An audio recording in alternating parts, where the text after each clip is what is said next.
আচ্ছা, গুপ্ত সংগঠনের কথা উঠলেই আমাদের মাথায় সবার আগে কি আসে?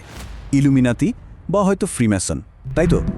কিন্তু এর বাইরেও পৃথিবীতে এমন কিছু এক্সক্লুসিভ নেটওয়ার্ক কাজ করে যা সাধারণ মানুষের ভাবনারও একদম বাইরে। এমনই একটি চরম গোপনীয় বার্ষিক আসর হলো বিল্ডারবার্গ মিটিংস।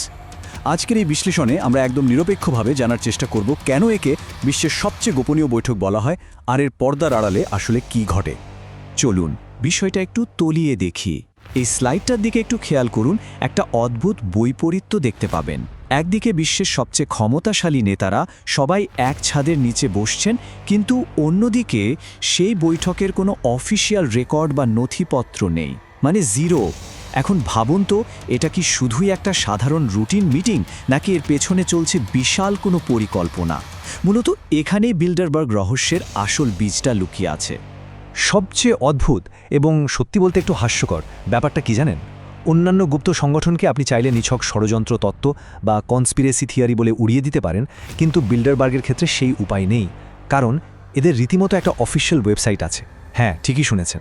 কিন্তু চমকপ্রদ তথ্য হলো, এই ওয়েবসাইটটা কোনো কাজের তথ্য শেয়ার করার জন্য বানানো হয়নি, বরং তাদের এই যে চরম গোপনীয়তা, সেটাকে এক ধরনের প্রাতিষ্ঠানিক রূপ দিতে আর জাস্টিফাই করতেই মূলত এই সাইটটার অস্তিত্ব। তাহলে এই রহস্যময় গ্রুপের শুরুটা হলো কোথা থেকে? চলুন স্নায়ুযুদ্ধের সেই শুরুর দিনগুলোতে একটু ফিরে যাই। একটু ইতিহাসের পাতায় চোখ বোলানো যাক। এই গ্রুপের নামটা কিন্তু এসেছে একটা হোটেলের নাম থেকে। ১৯৫৪ সালে নেদারল্যান্ডসের হোটেল বিল্ডারবার্গে এদের প্রথম মিটিংটা হয়। সময়টা ছিল দ্বিতীয় বিশ্বযুদ্ধের ঠিক পরপর, স্নায়ুযুদ্ধের একদম উত্তাল একটা ফেজ। তখন মূলত সোভিয়েত ইউনিয়নের প্রভাব মোকাবেলা করতে আর পশ্চিমা শক্তিগুলোকে এক সুতোয় গাঁথতেই এই স্পেশাল বৈঠকের সূচনা। কিন্তু এখনকার ছবিটা একদম আলাদা। সময়ের সাথে সাথে এই জোট শুধু রাজনীতিতেই আটকে নেই, বর্তমানে এটা প্রযুক্তি, মিডিয়া আর গ্লোবাল ইকোনমির বিশাল এক পাওয়ার হাউসে পরিণত হয়েছে। এবার আসা যাক সবচেয়ে কৌতূহলোদ্দীপক অংশে। এই ভিআইপি আসরে আসলে ডাক পান কারা? এই লিস্টটা দেখলেই বুঝতে পারবেন ঠিক কী পরিমাণ ক্ষমতা এখানে এক জায়গায় জড়ো হয়। এই স্লাইডের সবচেয়ে ইন্টারেস্টিং বিষয়টা হলো এই সংখ্যাটা মাত্র ১৩০। হ্যাঁ, প্রতি বছর ইউরোপ আর নর্থ আমেরিকা মিলিয়ে মোটে ১৩০ জন প্রভাবশালী ব্যক্তি এই চরম এক্সক্লুসিভ আসরে বসার সুযোগ পান। এরা যেন গ্লোবাল পাওয়ারের একটা লিটমাস টেস্ট।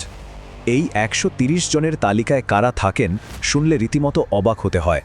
বিভিন্ন দেশের running prime minister, president, global ব্যাংকগুলোর সিইও, ন্যাটোর মতো বিশাল সামরিক জোটের শীর্ষ কর্মকর্তা, বড় বড় টেক জায়ান্টদের সিইও থেকে শুরু করে টপ মিডিয়া মোগলরা সবাই এক ছাদের নিচে। কিন্তু এখানে সবচেয়ে বড় টুইস্টটা কি জানেন?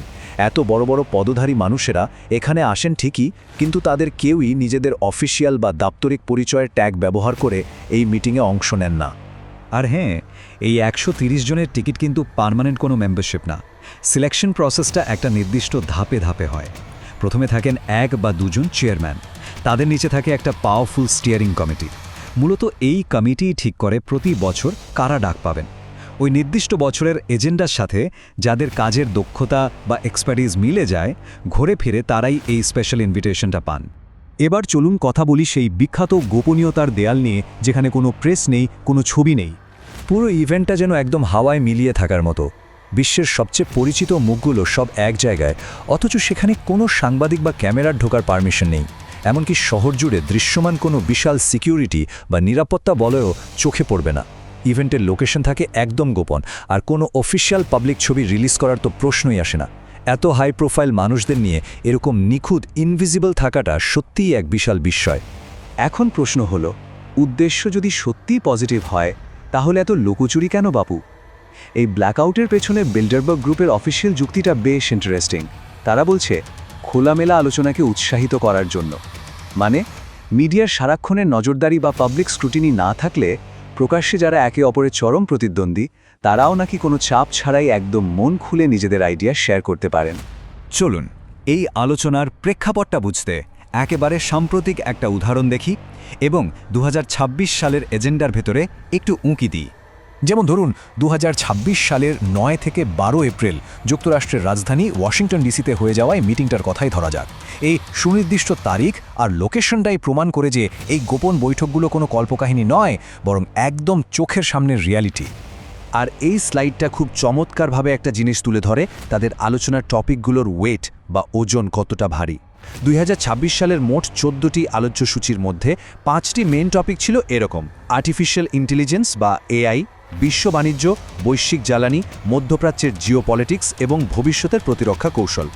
একটু ভেবে দেখুন, বিশ্বের সবচেয়ে পাওয়ারফুল মানুষগুলো যখন গোপনে বসে আর্টিফিশিয়াল ইন্টেলিজেন্স বা ভবিষ্যতের যুদ্ধ নিয়ে পলিসি ডিসকাস করেন, তখন গ্লোবালি তার ইম্প্যাক্ট কতটা বিশাল হতে পারে। তাহলে কি এসব শুধুই কাকতালীয়, নাকি এর পেছনে রয়েছে কোনো বৈশ্বিক নীল নকশা? চলুন এবার নিরপেক্ষভাবে এর পরবর্তী প্রভাবগুলো নিয়ে একটু আলোচনা করি। এই মিটিংগুলোর পর বিশ্লেষকরাও একটা খুব ইন্টারেস্টিং প্যাটার্ন খেয়াল করেছেন। তারা এটাকে বলেন পলিসি সিঙ্ক্রোনাইজেশন বা নীতির সমন্বয়। সোজা কথায় বলতে গেলে মাঝে মাঝেই দেখা যায় একাধিক প্রতিদ্বন্দ্বী দেশ হঠাৎ করেই একই সময়ে ইকোনমিক ক্রাইসিস, টেকনোলজি ডেভেলপমেন্ট বা ইন্টারন্যাশনাল রিলেশনের ক্ষেত্রে একদম হুবহু সেম পলিসি অ্যাপ্লাই করছে। একসাথে এতগুলো দেশের এভাবে পা মিলিয়ে চলাটা স্বাভাবিকভাবেই অনেককে ভাবিয়ে তোলে। অবশ্য বিশ্লেষকদের নিরপেক্ষ দিকটা যদি দেখি, তারা বলছেন বিল্ডারবার্গ গ্রুপ সরাসরি বসে কোনো আইন পাস করে দেয় না বা কাউকে অর্ডার করে না, কিন্তু ভবিষ্যতের সরকারি পলিসিগুলোর জন্য একটা আইডিওলজিক্যাল ব্লুপ্রিন্ট বা দিক নির্দেশনা তারা ঠিকই সেট করে দেয়। মানে ডিরেক্ট ডিসিশন না নিলেও ফিউচারের ডিরেকশন তৈরিতে তাদের একটা বড় ভূমিকা থাকে, এটা অনেকেই বিশ্বাস করেন।